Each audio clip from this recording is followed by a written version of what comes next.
Hello viewers, welcome to stock live TV. మనతో ఈరోజు రత్నాకర్ గారు ఉన్నారు. Budget related impact on stock markets ఇవన్నీ ఈరోజు మనం డిస్కస్ చేద్దాము.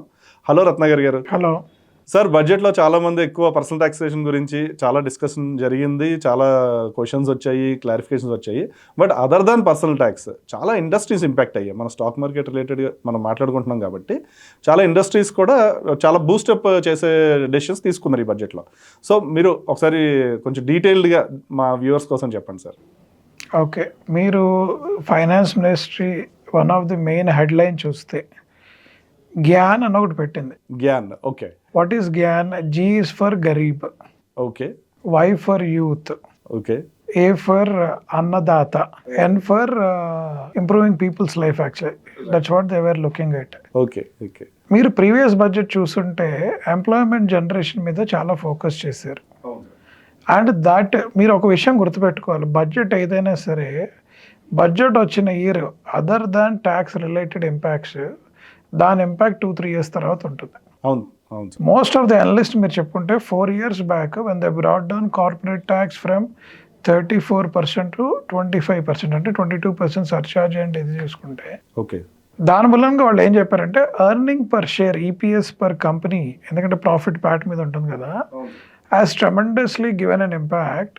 స్టాక్ ప్రైసెస్ గ్రో అవడానికి one of the major reason. మీకు లార్జ్ స్టాక్స్ అన్నట్టు కూడా ఆ బుక్ వాల్యూ, ఈపీఎస్ రెండు కూడా పాజిటివ్ అయింది. They government indirectly contributed. That results were seen in 2022, 2023 and 2024.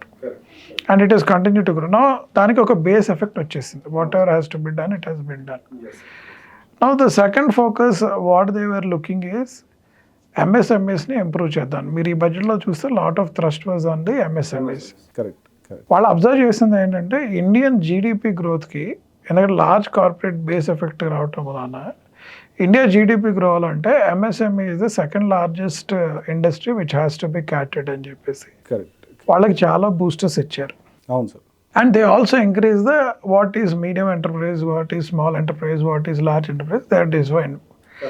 ఇది అడ్వాంటేజ్ ఏంటంటే many of the companies which are listed are going to be listed in stock market, mid range companies ఏవైతే ఉన్నాయో fundamentally కొద్దిగా strong. మేము ఎప్పుడు ఆ point చెప్తాను అనలిస్ట్గా, ఫండమెంటల్లీ స్ట్రాంగ్ ఉన్న కంపెనీస్ ఇన్వెస్ట్ చేస్తే because of this booster which has been came from the stock market budget, 2-3 years down the line, your investment of 100 rupees, there is a chance to make to 10,000 rupees. Correct. That is an opportunity. We have seen that has happened in many cases actually.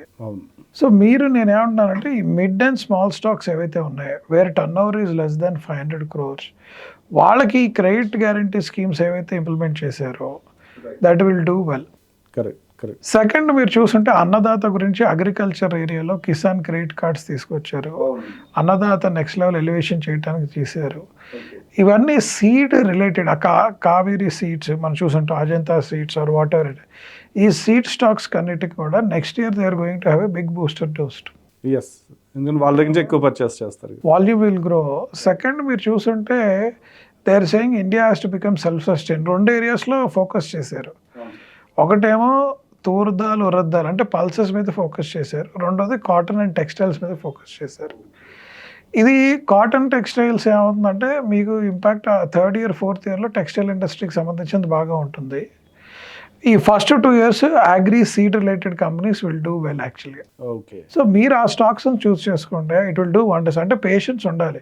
ఏదో Trump గారు చెప్పాడు, ఓ రోజు పడింది, Trump చెప్పకపోతే ఓ రోజు పెరిగింది, let us not worry, invest and forget. After 2 years you see your stock, you will do wonders on that. So అలాగే సార్ షిప్పింగ్ ఇండస్ట్రీకి కూడా కొన్ని ఇచ్చారు, బూస్టప్ ఇచ్చారు, ఇన్సెంటివ్స్ ఇచ్చారు. సో దాని గురించి కొంచెం మీరు గవర్నమెంట్ ప్రాస్పెక్టివ్ చూస్తుంటే ఇంటర్నేషనల్ వాటర్స్లో షిప్ ద్వారా ట్రాన్స్పోర్ట్ అయ్యే products is cheaper, cost of transport is cheaper. Correct. Government of India is also trying to do. What they observed, there is a huge dominance of the China market. మన వాళ్ళు ఏంటంటే one of the imports అంటే money outflow ఎక్కడైతే అవుతుందో ఇంపోర్ట్లో, ఈ ship related ట్రాన్సాక్షన్కి lot of money is flowing out. మీరు చూసుంటే కలకత్తా పోర్ట్ కానీ, ఇక్కడ వైజాగ్ కానీ, అక్కడ కృష్ణపట్నం, ఇటు టుటికోరిన్, ఇటు పక్క కొచ్చి, అటు పక్క Bombay, all are doing well. But అక్కడ మనీ ఫ్లో ఏ రేంజ్లో ఉందంటే వాళ్ళు ఆశ్చర్యపోతున్నారు, అసలు ఇంత డబ్బులు పోతున్నాయి షిప్పింగ్ ఇండస్ట్రీలో, దాన్ని కట్టేలు చేయాలంటే ఇండియాలోనే షిప్ తయారు చేసి నెక్స్ట్ లెవెల్కి తీసుకెళ్లాలనే పాయింట్ మీద బాగా గట్టిగా ఉన్నారు. ఈ షిప్ రిలేటెడ్ స్టాక్స్ ఒక 5-6 ఉన్నాయి మార్కెట్లో. వాళ్ళ మీద మీరు ఫోకస్ చేస్తే 2 to 3 years down the line they will do well. ఇమీడియట్గా మీకు రిటర్న్స్ రావు, but 2 to 3 years you will see wonderful returns on the stocks. Shipping sector వరకు పెరిగే ఛాన్స్ ఉంది. మొన్న ఎవరు మెజనాన్ స్టాక్ ఏదో ఒకటి అడిగారు, shipping Mazagon dock. We said please buy now, forget about it. అంటే ఎగ్జాంపుల్ చెప్తున్నాను, ఇమీడియట్ రిటర్న్ రాదు, కానీ that is the impact of the budget on the shipping industry. Other than shipping ఇంకా మిగతా ట్రాన్స్పోర్ట్ వాటికి కూడా లాజిస్టిక్స్ కూడా కొంత ఇది ఉంది. అలాగే ఇన్ఫ్రాస్ట్రక్చర్ ఎప్పుడు ఇస్తారు, సో ఈసారి కూడా బాగానే బూస్టింగ్ జరిగే ఛాన్స్ ఉంది. ఈసారి ఇన్ఫ్రాస్ట్రక్చర్ మీద స్ట్రెస్ పెట్టలేదు. They continued what ever is available in the stock market. And they said it will continue to hold good. Defense, they have increased the budget allocation. అందుకని defence స్టాక్స్కి advantage ఉంది. ఇప్పుడు allocation కొద్దిగా పెంచారు కావునే, but there is no specific thrust on the on this side actually. Other than agriculture, defence and ఇది next చెప్పింది startups కోసం అని చెప్పి ఫండ్స్ ఆఫ్ ఫండ్ తీసుకొచ్చారు. ఇవన్నీ ఎలాగా బూస్టింగ్ చేస్తాయి సార్? టుడే మీరు స్టార్టప్స్ గురించి అడిగితే అరౌండ్ 10 years బ్యాక్ మీరు స్టార్టప్ చేస్తుంటే you would have been one of the early more advantage. ఈరోజు startup is a commodity. And ఈ కమోడిటీ అంటే సేమ్ ఐడియాస్, బీర్బల్ స్టోరీ లాగా same idea across India, Kashmir to Kanyakumari is going through. And who does well in that market is the person who is going to win the war. But మీరు మోడీని చూస్తే ఈ artificial intelligence వచ్చింది కదా, చాలామంది IT companies are complaining. ఒక 20 మంది ఉన్న టీం ఉండి ఆర్టిఫిషియల్ ఇంటెలిజెన్స్ వచ్చిన తర్వాత వాళ్ళ వర్క్ తగ్గిపోయింట 1 hourకి వచ్చింట. 20 మంది productive team work has came to 1.5 hours. Why that has happened ఏంటంటే artificial intelligence is only generating code, it is only testing it is also generating return. ఈ 1.5 hours ఏంటంటే test చేయాలి. అసలు సిస్టమ్ చేసింది రైట్ ఆర్ రాంగ్ అని test చేయడానికి human brain use చేస్తున్నారు ఇప్పుడు. ఇంకొన్ని రోజులు అయితే అది కూడా అవసరం లేదు. నా the biggest challenge most of the IT companies are facing through is ఈ 20 మందికి మనం ఎంప్లాయ్మెంట్ ఎలా నిలబెట్టాలి, వీళ్ళకి ఏం సర్వీస్ ఇవ్వాలి అనే పాయింట్ మీద వచ్చారు. ఓకే, ఇది నడుస్తూ థింగ్స్ ఆర్ డూయింగ్ వెల్ అన్నప్పుడు డీప్ సీక్ అనేది ఒకటి వచ్చి పడింది చైనా నుంచి. డీప్ సీక్ ఏం జరిగింది సార్ అంటే, ఇంతకుముందు మీ automated large language module, LLM అంటే లార్జ్ లాంగ్వేజ్ మాడ్యూల్ ఏదైతే ఉందో, they need higher semiconductor unit chip కావాలి వాళ్ళకి. అది ఎన్విడియా ఒకటి సప్లై చేయటం వలన వాడు 20 ఏళ్ళు అయిన తర్వాత వాడు స్టాకు 30-40 times పెరిగింది మీకు చూస్తే. ఈరోజు డీప్ స్టీక్ ఏం చేసిందంటే అంత పెద్దది అక్కర్లేదు. మన యాపిల్ మొబైల్ ఫోన్ కనుక 2 GBతో మొత్తం ఫోన్ రన్ చేసినట్టు, మనం 12 GB 1+ GB Samsung 8 GB rams ఉంటే కానీ పనిచేయదు అన్నట్టే, వాడు 2 GBతో వెరీ ఎఫిషియెంట్ రిటర్న్స్ ఇచ్చినట్టు డీప్ సీక్ వాడు కూడా lowest చిప్తో given better results than an LLM. That has shocked the entire world. So very quickly ChatGPTని. రెండోది టెక్నాలజీలో వాళ్ళు ఎక్స్పెక్ట్ చేసింది ఏంటంటే ఈ ఓపెన్ AI అనేది ఇంకో 10 ఏళ్ళు రాజ్యం వెళ్తుంది అనుకున్న టైంలో within 1.5 years somebody came and hit them very hard. That too came from China. Correct. That has surprised and shocked the world. ఈరోజు deep seek has been discussed in our budget. Nirmala Sitharaman గారు అన్నారు. And also Trump in his speech he has spoken about deep seek. So disruption in technology ఏ రేంజ్లో ఉందో ఆలోచించండి. Employment is going to be big major challenge in coming days. Government అందుకనే last 6-7 years నుంచి employment మీద huge focus పెట్టారు. Sir ఈ industries ఇవన్నీ చూస్తే మనం మార్కెట్ ఎంతవరకు దీన్ని అర్థం చేసుకుంది, గవర్నమెంట్ ఇచ్చిన ఈ 12 lakhs లిమిట్ ఏదైతే ఎగ్జామ్షన్ లిమిట్స్ వచ్చాయో దీనివల్ల చాలా మటుకు కన్జ్యూమరిజం పెరిగే ఛాన్స్ ఉంది. సో మార్కెట్స్ ఎంతవరకు వీటిని అర్థం చేసుకున్నాయి, ఎందుకు ఈ 2 days కొంచెం అప్స్ అండ్ డౌన్స్ అయ్యాయి ఆఫ్టర్ బడ్జెట్ కానీ ఈ సెషన్స్లో కానీ. కానీ మీరు అర్థం చేసుకుంది ఏంటి, ఆ 12 lakhs అనే basic exemption year next year నుంచి applicable, not current year. Current year మార్కెట్కి అయితే ఇంపాక్ట్ లేదు కదా. రెండోది పీపుల్ మైండ్ సెట్ ఎక్కడ ఉంది అనేది వాళ్ళకి అర్థం కావట్లేదు. People will really buy more. అయితే one of the key thing, మీకు top 50 destinations in India tourism develop చేస్తానని గవర్నమెంట్ చెప్పింది. సో ఈ tourism related stocks including IndiGo airlines ఇప్పుడు చూస్తుంటే ప్రయాగ్రాజ్కి 50,000 అంట, Hyderabad to Prayagraj. So they are all going to make tons of money. So ఇలా airline stocks, tourism stocks, regular consumer stocks పెరుగుతాయంటే కన్ఫ్యూజన్గా ఉన్నారు. Only one booster in the budget is 2 houses without any questions self occupied కింద declare చేసుకోవచ్చు, మేము questions అడగమన్నారు. So second house లేని వాళ్ళకి investment ఆపర్చునిటీకి ఇక్కడ 80,000 వెలిగింది. సెకండ్ హౌస్ గవర్నమెంట్ ప్రొవిజన్ ఇచ్చింది. సో రెసిడెన్షియల్ రియల్ ఎస్టేట్లో ఎవరైతే ఉన్నారో prestige is listed, DLF is listed. These stocks next 2 years is going to perform well. The demand is going to do extremely well on this area. I was recommending people to buy real estate stocks also. At least for 1 year horizon. I'm not looking for 3 years horizon, 1 year horizon. ఇదే వెళ్తుంది వాడు action set అవుతాయో జనాలకు కన్ఫ్యూజన్గా ఉంది. Okay ఈ కన్ఫ్యూజన్లో ఏం చేయాలో అర్థం కాక జనాలు ఒక రోజు పెరిగితే వాడు తగ్గిస్తే ఒక రోజు పెరుగుతుంది, వాడు నెక్స్ట్ డే ఇంకో కామెంట్ వేస్తే తగ్గుతుంది. So they are waiting for another 1 quarter అండి ట్రంప్ గారి యాక్షన్స్ ఎలా ఉంటాయి అనేది పెద్ద కన్ఫ్యూజన్. మీరు అడగవచ్చు ట్రంప్ యాక్షన్స్కి మన స్టాక్ మార్కెట్, ఎందుకంటే 80% of our BSE 50 companies 80% of the revenue is coming out side India. నేను చాలామంది చెప్తున్నాను ఫార్మా స్టాక్స్ టచ్ చేయకండి.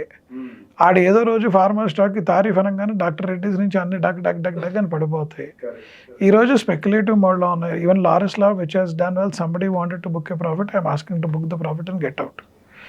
వాడు తారీఫ్ వార్ వేయకపోతే it's a positive, tariff war వేస్తే మాత్రం pharma stocks are highly affected stocks. అది సార్ ఇంకేమైనా రైజింగ్ సెక్టర్స్లో అంటే ఎమర్జింగ్ సెక్టర్స్ మీరు ఇందాక డీప్ సిక్ కానీ లేకపోతే AI కానీ, సో ఇండియన్ సెక్టర్ని ఇండియన్ కంపెనీస్ని ఎలా ఇంపాక్ట్ చేస్తుంది ఈ బడ్జెట్? ఇండియన్ కంపెనీస్కి బడ్జెట్ ఇంపాక్ట్ ఏం లేదు, ఐటీ సెక్టర్కి there is no larger impact. వాళ్ళ ఇంటర్నల్ స్ట్రగుల్తో ఉన్నారు.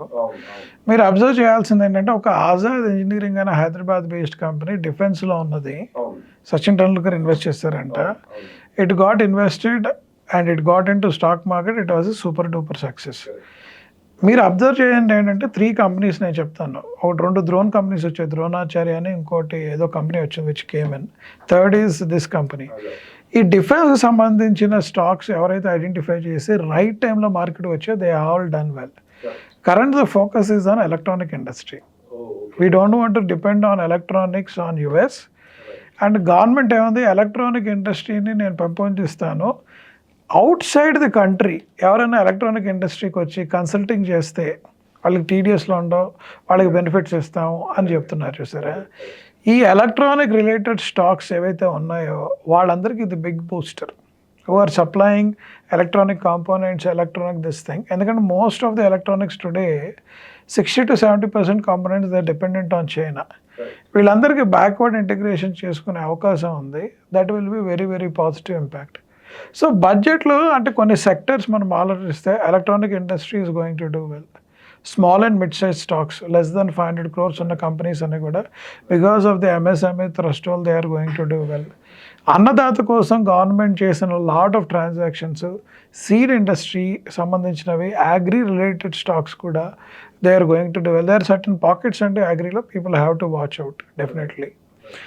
చాలామంది కన్సంప్షన్ స్టోరీ బాగా గ్రో అవుతుంది దీని మూలంగా అన్నారు, కానీ the people are not saying ఇప్పుడు తినే తిండిని ఎక్కువ తింటారు అది చేస్తారనే కాదు, వెల్నెస్ హెల్త్ రిలేటెడ్ ప్రోడక్ట్స్ ఎవరైతే సప్లై చేస్తారో వాళ్ళ డిమాండ్ పెరుగుతుంది. Health has gone up.